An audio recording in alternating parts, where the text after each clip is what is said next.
Hey, welcome back, everybody. Happy Sunday. Hope we had a wonderful week out there. But unfortunately, things are starting to get very active here in the world of weather, especially in the Atlantic Ocean, where potential Debby could form by the end of this coming week with its eyes set on the southeastern United States. So, going to update you in today's video with the latest information we have on that storm. Also, some stormy weather expected back home through portions of the Midwest, the Great Plains, and the Ohio River Valley. I'll give you the latest on that as well. Now, if you haven't already subscribed, please do so. We had an amazing video yesterday, gained about 50 to 100 subscribers off of that. So again, very grateful for the growth on the channel. Big goal is 10,000 by the end of hurricane season. So again, you could be one of those lucky people to help us get there. Also, like the video. That does a ton in helping it out. Consider sharing it with a friend that you think might find it interesting, especially if they live in an area that could be impacted by this weather here on the way within the next 10 days or so. And again, like I said, it's an active pattern. So definitely something important to keep an eye on there. All right, I think with all of that said, let's go ahead and start talking about some of that weather here. And we'll start with satellite imagery like we normally do.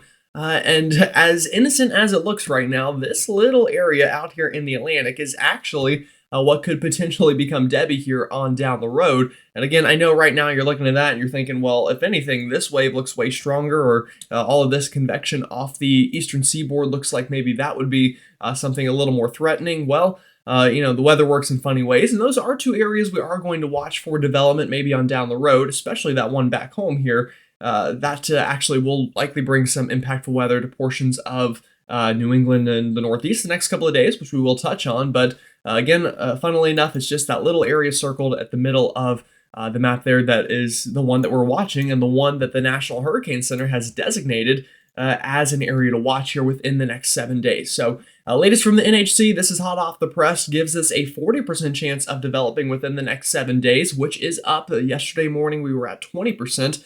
Now we're at 40. So again, we've doubled the odds of development here. We're now at a code orange, if you will, with yellow being the lowest chance of developing, orange being kind of that middle of the road, and then red meaning this is likely to develop. And I think we'll probably be in that red territory by the time we get to the middle of this week. Probably that Tuesday, Wednesday timeframe is when we'll likely see an upgrade to red here. But just to read this for you, the NHC says near the Leeward Islands and the Greater Antilles, an area of disturbed weather over the central tropical Atlantic Ocean is expected to interact with an approaching tropical wave during the next several days. Environmental conditions are forecast to become conducive for some development in a day or two, and a tropical depression could form around midweek while the system is near or over the northern Leeward Islands, the Greater Antilles, or the southwestern Atlantic Ocean. So again, I'll even just bring this back to satellite here for just a second, just so you can see this. So again, this is the area we're watching, but what eventually is going to happen is some of these other waves are going to kind of run into it and enhance it a little bit.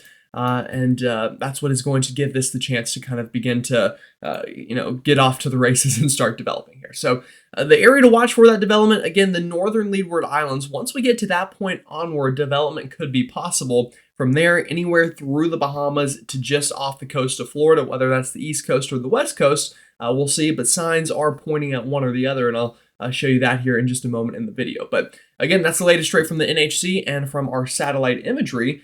And if we just kind of zoom this satellite out a little bit more and take a look at a different product, you might be wondering, well, why isn't this already developing? Why are we going to have to wait a day or two? Well, the current storm is dealing with a couple of challenges, but the big one is a lack of convection, mainly due to dry air. So if you look at your screen here, this big area of orange and yellow, that is dry air, not dry ever. I don't know what dry ever is. Dry air in the mid-levels of the atmosphere here, which is something that really can inhibit convective growth and thus inhibit the chance of tropical development. So again, this little area right here is what we're watching, but what's going to happen is this kind of plume of another tropical wave or two is going to slowly kind of run into this one and help enhance it a little bit, pull it northward, give it some more moisture to work with, and a little bit more divergence aloft, which is going to allow for some of those thunderstorms to develop. So that's something that we're going to watch for. So development very unlikely within the next 48 to 72 hours. But once we get towards the middle of this coming week, that will likely change. Now, one thing that this system does have going for it right now is wind shear is at a bit of a minimum, and I know this is a messy map, but I'll go ahead and again circle right here's our wave, and you notice all those green kind of lines around it. That just tells us You can see here at the bottom that conditions are favorable, at least wind shear wise, for development. So wind shear is an important ingredient, not everything, but again, just something to kind of show you there. But we should see development chances increase over the next couple of days as we get a little bit closer towards the 1st of August. All right, let's go ahead and talk about what you're here for. That is the latest models, and then we'll look at some ensembles or some spaghetti plots, as you probably hear a lot in some of the other channels you see, which I say spaghetti too. So kind of a fun way to characterize it. But again, before I show you all this, I want to remind you we are at the early stages of this storm, meaning a couple things. One, we are going to have plenty of time to watch it. Again, any impacts directly to land would still be 7 to 10 days from right now. So that is something to note. Also, another thing to note is that we don't have a center of low pressure that is formed yet. So it's going to be, the models are going to struggle a little bit until we get to that point. So kind of today, Sunday, tomorrow, Monday, and Tuesday, we probably will still lack any real center of low pressure. I think once we get to Wednesday, though, the last day of July, as modeled right here, is whenever we'll probably have a much better idea of, one, the likelihood of development, and two, where exactly is potential Debby going to go. So we'll definitely, know a lot more by then. But either way, every day we get closer, we'll be a little bit more confident in that forecast. So we'll go ahead and start here with our latest European model from overnight last night. Again, this is the latest run of it. So, we got the newest, greatest, and best information here. And what I want you to notice here on all the models, they're all going to start at the same time here. This is going to be Wednesday morning, July 31st. They're all going to show a similar picture here near the Northern Antilles. And the Leeward Islands, we've got an open wave that is beginning to get its act together. And that is, again, that area I just circled, again, going to kind of mess around with some other waves and eventually end up here within about 3 or 4 days. And this is when things are going to start to get interesting. So, again, latest European model shows that here. And as we get throughout the day, Wednesday, and eventually into Thursday, those development chances really begin to increase. And by the time we get into Thursday afternoon and evening, again, still dealing with a bit of an open wave. So you're thinking, okay, well, when is this going to develop? Well, we bring this ahead a little bit further into time and we get this into Friday, August 2nd. And here we go. We now finally begin to see some of these isobars close off. Likely near the southern Bahamas, I think, is going to be the place that this thing can really start to get its act together and kind of take off from. So again, you'll notice this is Friday afternoon, August 2nd. We're seeing those isobars close off there. And the storm kind of began to form. And eventually, as we bring this further ahead into time into Saturday afternoon, we now have a defined tropical system, probably a tropical storm with a strength like that near the Bahamas, and getting ready to kind of continue to strengthen here. So this is the latest European. Again, the point, this is, this coming weekend, 6 days from now, near the Bahamas. And you'll notice we've got some pretty good distance between Florida and the storm. And what eventually is going to happen here is the storm is going to start to kind of curve up, strengthen, likely towards hurricane status, and then kind of, scrape the eastern seaboard and get on out of here with minimal impacts. Now, I don't want you to look at that and say, all right, we're all out of the woods, because that's one operational run. Again, we still haven't even formed this low pressure, and the ensembles could show a different story, which I'll show you here in just a moment. But let's just go through some other operational runs. We'll take a look at the Canadian model next, the CMC model. Again, starting at the same point, it's a very similar picture. We've got low pressure with an open wave developing here near the Antilles, just north of there, about the same latitude as Puerto Rico. And eventually, again, just riding kind of near Hispaniola. Now, the Canadian model is a little different here on approach, kind of brings it right through the mountains of Haiti and the Dominican Republic, and eventually gets us actually south of Cuba into this weekend. So again, the European was up here with low pressure. The Canadian is all the way down here. And, whenever you're talking about that kind of distance, obviously impacts are going to be felt very differently for different areas, and development is going to happen differently. So what happens next with the Canadian is this does develop into a tropical storm, eventually getting into the Gulf of Mexico a week from right now, and then begins to strengthen and eventually makes landfall somewhere in the Big Bend of Florida, again, about 8 or 9 days from now as a strong tropical storm. Again, so different than the European. Now, they're both similar in the general idea, though. So I'm just going to kind of draw something here. They both kind of take a path within this cone, and I know this is a very big cone, but like I said, we're far out here. We don't even have an actual storm yet to track. So just the difference is the European did that. The Canadian did this right here. So those are two models. Let's see what the GFS says. Does the GFS show a bit of a different picture, or is it kind of aligning to one of the other models? So here we go, the latest GFS. Again, this is really new, straight from this morning, about an hour or two before I'm recording this is when this data came out. And here we go, starts the same. Again, there's that tropical wave. But you'll notice what happens here, same thing the Canadian does, runs this right over Hispaniola, right over Cuba, and eventually we get into this weekend, and it's similar to the Canadian, although still much weaker, really just an open wave at this point, kind of there near Cuba and the Yucatan Peninsula. And then eventually what happens is this makes it into the Gulf, but not really anything happens. If anything, maybe a little bit of low pressure tries to close off here at the end near Louisiana, but really just not much happening there. It's just kind of some showers and storms, nothing really intense about it. So again, three very different solutions, but all three, have the general idea that this is heading towards or near the United States. So that's going to be something we need to watch out for, absolutely. And let's talk about the chances of the strengthening. I'm going to show you the European model, mainly because, one, it's a good model, but two, it has been, the most excited about development here. And now that the other models are kind of trending towards it a little bit more, I've got a little more faith in this model. You're going to trust a banker that picks the right stock more times over and over than somebody who at the last second kind of switches to the right stock. So same thing here with weather model.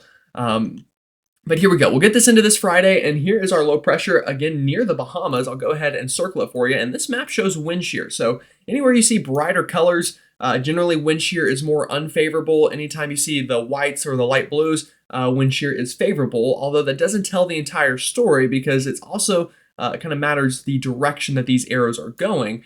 So you might see this kind of big band of red here and think, okay, well, that's unfavorable. And to an extent it is, but depending on location, it can actually be favorable. And that's something that we're seeing here with this model. So European, again, getting into next weekend. Here's our center of low pressure, and it's in an overall region that is pretty conducive because a lot of this orange and red that you're seeing here is actually just the shear from the storm itself. And then also some of this other shear you're seeing from a different upper level system is actually helping to bring out the outflow outward from the storm, which would help it kind of strengthen here. So again, doesn't tell the entire story, but something I like to do in these kind of scenarios is we'll move this ahead. And if I just take a sounding around the general center of the storm here, and I'll have to move my head out of the way here, but you'll notice this shows wind shear, and if we look at our shear from 200 to 850 millibars, we're only running about 8 knots, so not a lot of wind shear near the storm. 8 knots is really not all that much, although, definitely is some, but all things considered, pretty light wind shear values there. So for this storm, once it gets to the Bahamas and should it ride up the southeast coast, wind shear looks favorable for a while until eventually whatever system is kind of pulling it north and eastward would kind of pick it up. And then, some wind shear would become a problem, and we would likely see a transition to a different type of storm. But nonetheless, here with Debby, once we get to that point in the Bahamas, wind shear looks much more favorable. What about dry air, though? Starting here kind of at the same general point, here is our wave. And you'll notice, again, a nice little pocket of some moisture here to work with, but there is dry air in the vicinity to the north. So this could be something that maybe inhibits the storm a little bit. But even then, you'll notice compared to behind it, dry air isn't quite as bad in front of it. So we'll see. And another thing I'll mention, whenever it comes to dry air and wind shear, the models can struggle kind of in these time frames, anything past 4 or 5 days. So, we'll have, again, more time to continue to monitor that and forecast the trends. But know that, things look relatively favorable for this system. And that's why the NHC has tagged it with that chance of development. All right, what about the steering currents? Why are we seeing different, paths with the different models? Well, this is our latest European ensemble 500 millibar chart, and this is a great way to look at steering patterns for these storms. And you'll notice, I'll go ahead and back this up just a little bit. This is about this next Friday. Here is our wave, again, that little area of white that you see on your map, while at the same time, we've got this kind of Bermuda high to the north of it. Now, what eventually is going to happen with this storm is we're going to get a break in that high pressure and we're going to get some troughing to try to dig down out of Canada here. And what these troughs often do with these tropical systems is kind of deflect them away from the United States or pick them up and move them back out to sea. And that is going to happen with this storm. But where is the question? Where does this trough pick it up? Where does it start pulling it back eastbound? Again, the European does it pretty quickly on its latest operational run. But with any little change, should this go just 100 miles or so further east, then we're hitting the United States. And like the Canadian showed, should this really kind of dive southbound and not feel that trough for a while, this could happen somewhere much further westbound. So that's the big question mark. And I know I showed you that one European operational run that kicks this out to sea pretty quick. While that is a possibility, it's also possible that this runs into Florida or maybe curves slowly enough that it runs into the Carolinas. And our next map is going to show you that pretty well in those distinct possibilities. So here we go. Latest European ensemble members. Again, this is the newest data that we have. And all of these ensembles thrown together, put on a map, and we get some spaghetti here. Again, most of them are relatively far east compared to some of our other models. But you'll notice a big chunk of these, even though they are east, are not quite curving quick enough and eventually running into the Carolina coastline. So really, though, if you're anywhere from kind of the Keys up to, the North Carolina, Virginia coastline, you're going to want to watch what could potentially become Debby here because whether this directly hits you or not, we're going to see some sort of effects, whether that be some surge, some rip currents, maybe heavy rain brushing the coast, or maybe we get a landfall somewhere. So a lot of different details to iron out here. And again, these are the European ensemble members. Now, I'm about to show you the GFS ensemble members. And before I do, I'll tell you, it has not been nearly as excited as the European as you even saw in the operational run. We didn't have much of anything. But the ensemble members on the American side here are slowly, and very slowly, but slowly coming around to the Euro. And with that, you'll notice, again, a lot of these are getting very close, if not making landfall to somewhere in the southeastern United States. So while the Gulf is still in play, and obviously if you're watching, especially anywhere in Florida, be watching the storm, I think chances are becoming much less likely towards Texas and Louisiana. Although again, we don't have low pressure fully formed yet, things are going to change. But right now, if I had to kind of draw an area that I would be most on alert, it would kind of be right in this area. So again, those are the people that are going to have the highest chances for seeing some sort of impacts from this system. And if I really had to draw somewhere that I'd really be watching, again, it'd be kind of right in here. So again, kind of a messy drawing there, and I'll kind of redraw that area to really watch out for. But again, kind of right in here through that southeastern Atlantic coastline. So that's the latest there on what would be, again, potential Debby. One final thing I'll show you is just sea surface temperatures. And these are anomalies compared to what the ocean temperature should be this time of year. And really just about the entire Atlantic is running a good degree, even some spots more than that above average. And again, that's Celsius. So that's a good, 1 to 2 degrees Fahrenheit here on this map. So again, ocean's ready. Ocean is primed up for a hurricane. And really the only thing that's going to stop it is some sort of wind shear and or dry air. Or just some kind of convergence aloft to just prevent thunderstorms altogether. But unfortunately with Debby, it looks like as it gets near the Bahamas, the chances to develop are really going to begin to increase. So yeah, that's the latest on Debby. Now let's also bring it back home a little bit here. And I'm going to go a little bit quicker through this than I did with the hurricane stuff. But notice here, we do have some active weather to watch out for. We've got this big kind of trough that has parked itself over the eastern United States, and that has made things feel wonderful through portions of the Northeast and the Mid-Atlantic, even some drier air getting down towards the Carolinas this Sunday, which anytime that happens in July, we'll take it. But unfortunately, things are getting active quite quickly. In fact, we do have one area of spin just off the coast of New England. That's going to bring some showers and storms here soon. And then obviously we've got just a big old mess back out into the plains of some thunderstorm activity. You can even see some of those thunderstorms developing here along this front. So we'll need to watch out for that. But in general, this pattern is one that is going to be conducive for some strong to severe storms in the future. So we will definitely watch out for that. Radar imagery, again, most of the active stuff ongoing is here through the central part of the country. Again, scattered showers and storms from the Mississippi River Valley through the Ohio River Valley, back down through the Gulf Coast region, and then even up into the central part of the country, seeing some thunderstorms. And again, that's going to be a theme that continues here. In fact, latest Storm Prediction Center outlook has a chance for severe weather today in the northern Great Plains. And that will not be all of it. Main threat will be strong straight line winds, but all hazards are possible. Tomorrow we'll do it again up into the Dakotas, also into Illinois, Kentucky, portions of Tennessee, Missouri through St. Louis, Des Moines.